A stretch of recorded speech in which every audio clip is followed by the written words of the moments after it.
Welcome back to Daily Horror Stories. Subscribe and hit the bell for daily horror stories.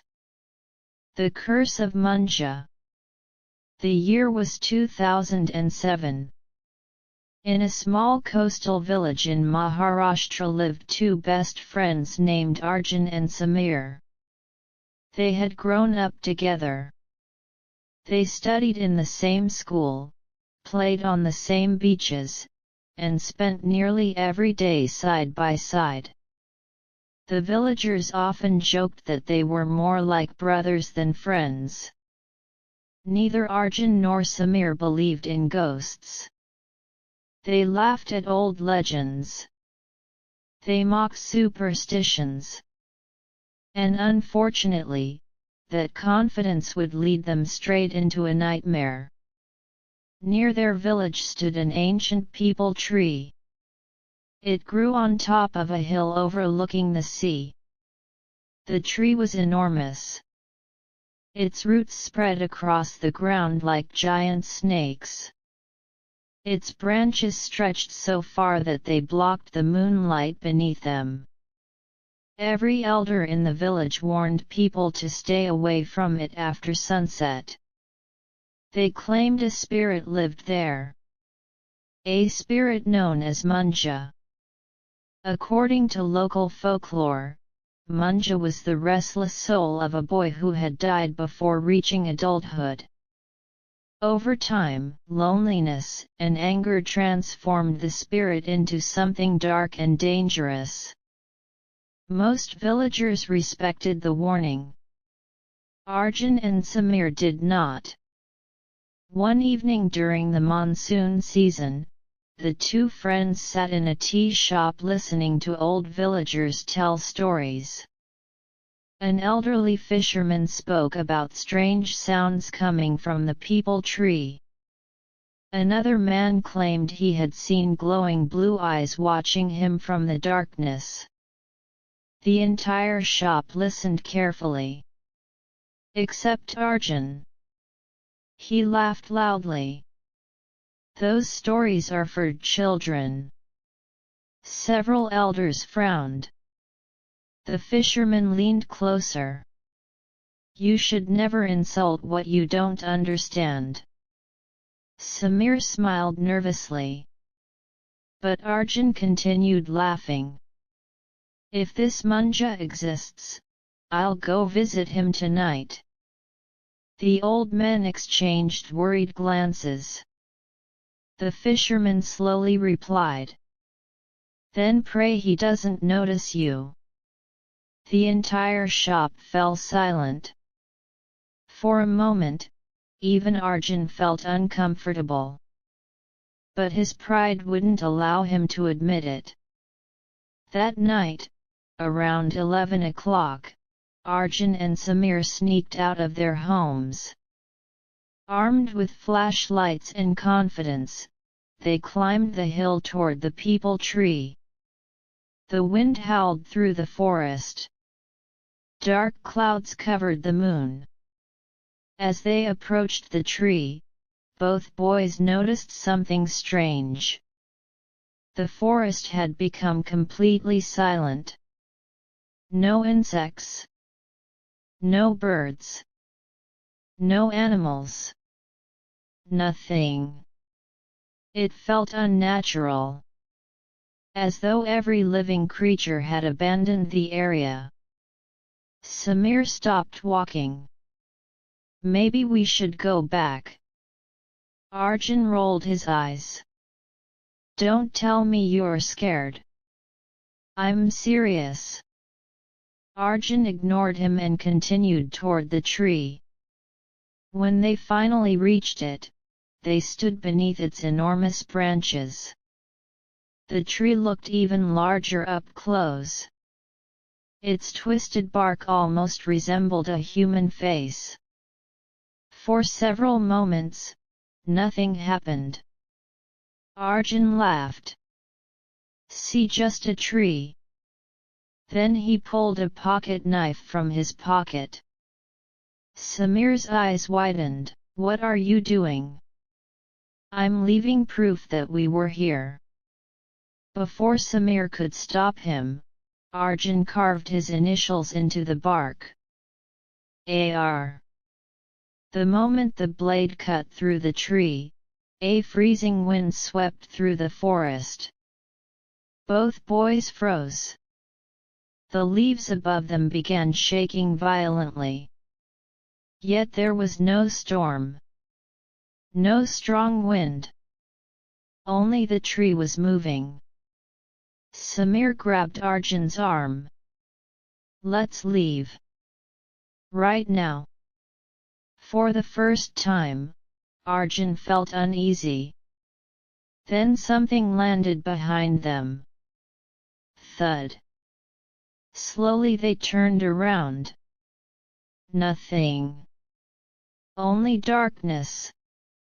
Then came another sound. A child's laugh. Soft. Distant. But unmistakable. Samir's face turned pale. "Did you hear that?" Arjun nodded. The laughter came again. Closer this time. Neither boy spoke.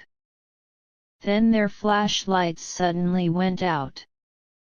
Both at the same time. Darkness swallowed the forest. And somewhere among the trees, something was moving. A shadow. Watching them. Smiling. The boys ran. Branches scratched their faces as they sprinted downhill. Neither dared look behind. They didn't stop until they reached the safety of the village. Panting heavily, they agreed never to speak about what had happened. But something had already begun. Something terrible. The next morning, Arjun woke up feeling exhausted. He had barely slept. Every time he closed his eyes, he dreamed of glowing blue eyes staring at him from the darkness. At breakfast, his mother noticed scratches on his neck. Where did those come from? Arjun touched his skin. Fresh claw marks covered the side of his throat. His heart skipped a beat. He didn't remember getting them. The scratches grew worse over the following days. Every morning new marks appeared. And every night the dreams became more vivid. A small figure stood beneath the peepal tree. Watching. Waiting. Calling his name. Meanwhile, Samir began noticing changes in his friend. Arjun rarely smiled anymore. Dark circles formed beneath his eyes.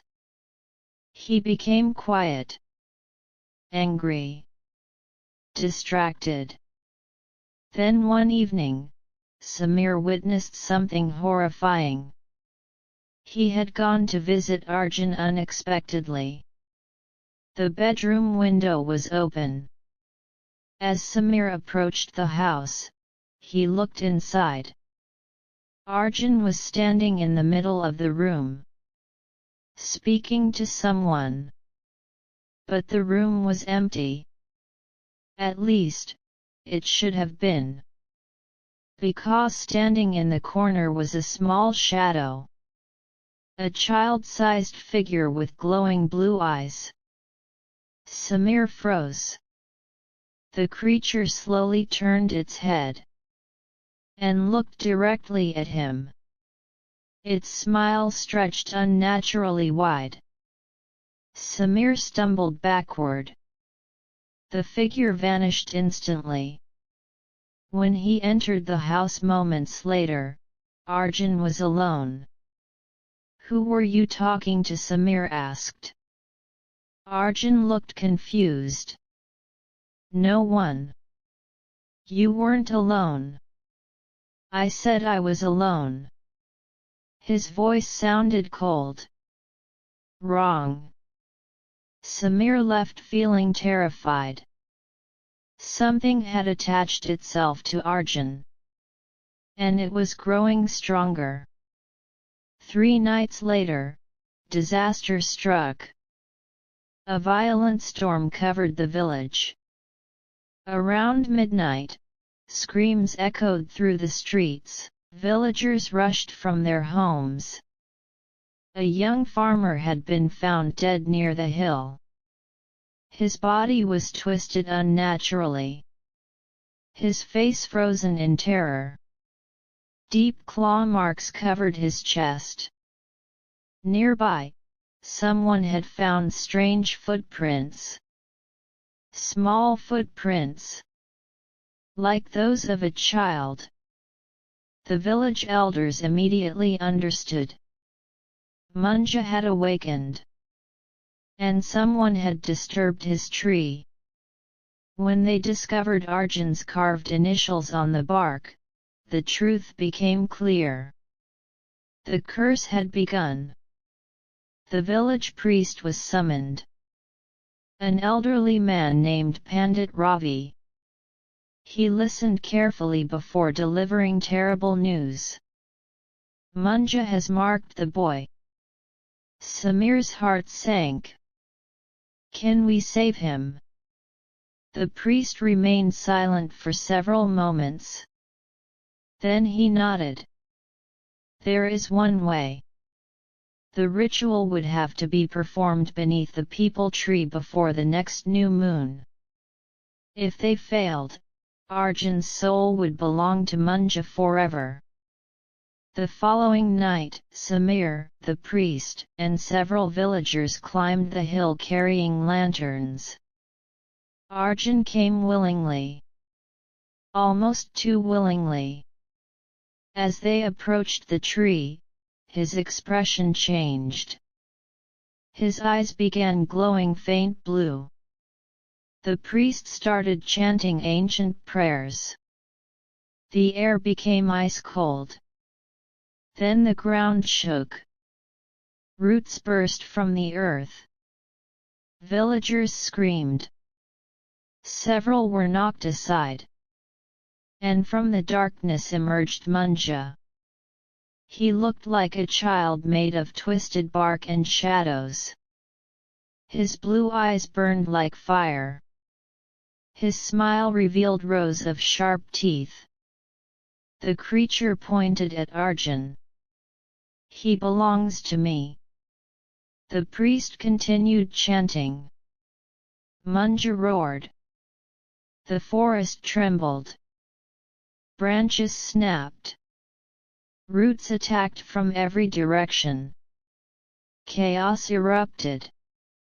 Samir grabbed Arjun and dragged him toward the ritual circle. But Munjya was faster. The demon lunged forward. Its claws slashed across Samir's shoulder. Pain exploded through his body. Yet he refused to let go. For years Arjun had been his best friend. His brother. And he wasn't going to lose him. The priest completed the final prayer. A brilliant light erupted from the ritual circle. Munjya screamed. His body began cracking apart.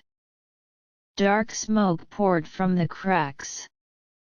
The demon stumbled backward.